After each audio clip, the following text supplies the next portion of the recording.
Yeah, sort of, you can use the other side too, Kristen, like I'm doing too. Just move it out.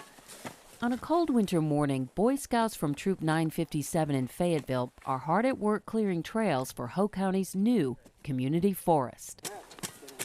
We got a whole bunch of logs that are buried up under here that from erosion have started to become uncovered. So we gotta dig those up out of here and make this trail safe for horses to cross it.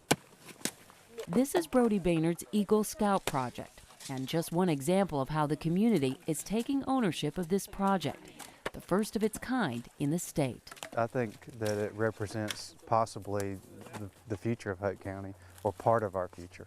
Opening up this land to people and making it more usable and user-friendly will make us known for what we know about it, which is the sand hills, the pine forest, the lumber river.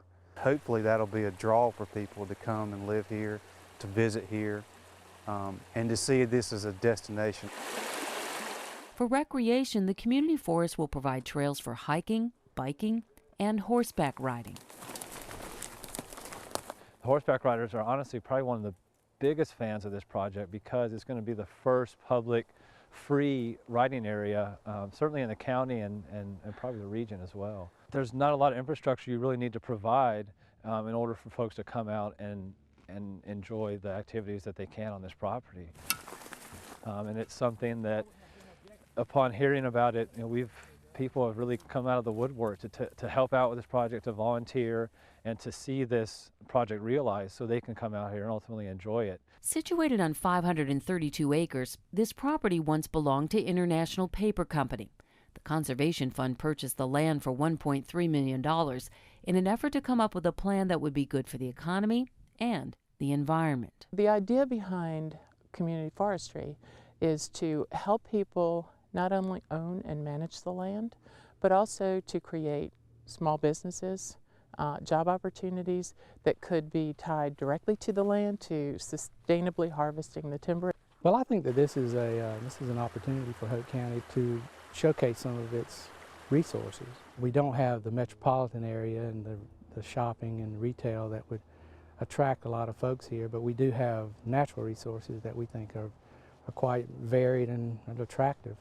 And this is an opportunity to show that. The most economically distressed areas across the country are also home to the richest natural resources, and that's equally true for Hoke County. Nearly 18% of Hoke County residents live in poverty. The agricultural downturn and manufacturing job losses have taken their toll on the local economy. The Conservation Fund believes the community forest has the potential for job creation.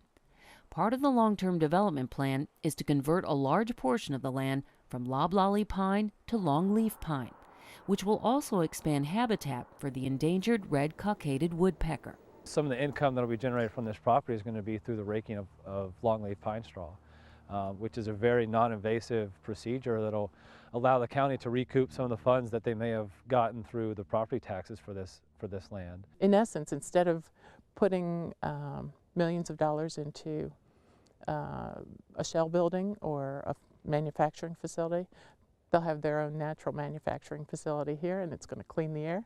It'll be a great place to keep their community as natural as it can be, and people can have good jobs. We're looking at a variety of things, including the possibility perhaps that there might be young people might be able, for example, to raise meat goats out here to help manage the understory, that keep the shrubs and things like that from growing up.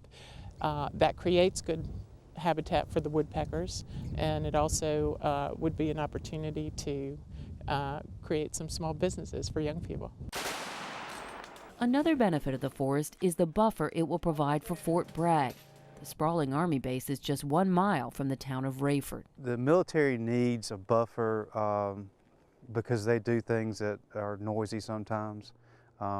They need a buffer because the wildlife on the base needs to be able to go off the base and travel to other areas, and the buffers help with that. And the military is very concerned about the wildlife on the base. In the future, we now have to figure out ways to replace agriculture and textiles as a way of making a living, And the military represents the possibility of a new industry for us, which is to provide a place to live and a place for military families and you know, be the neighbor to Fort Bragg. Our economic resources are limited. We have to look at what's available to us, and I mean, this is here, and there are ways to take advantage of that and attract others here as well.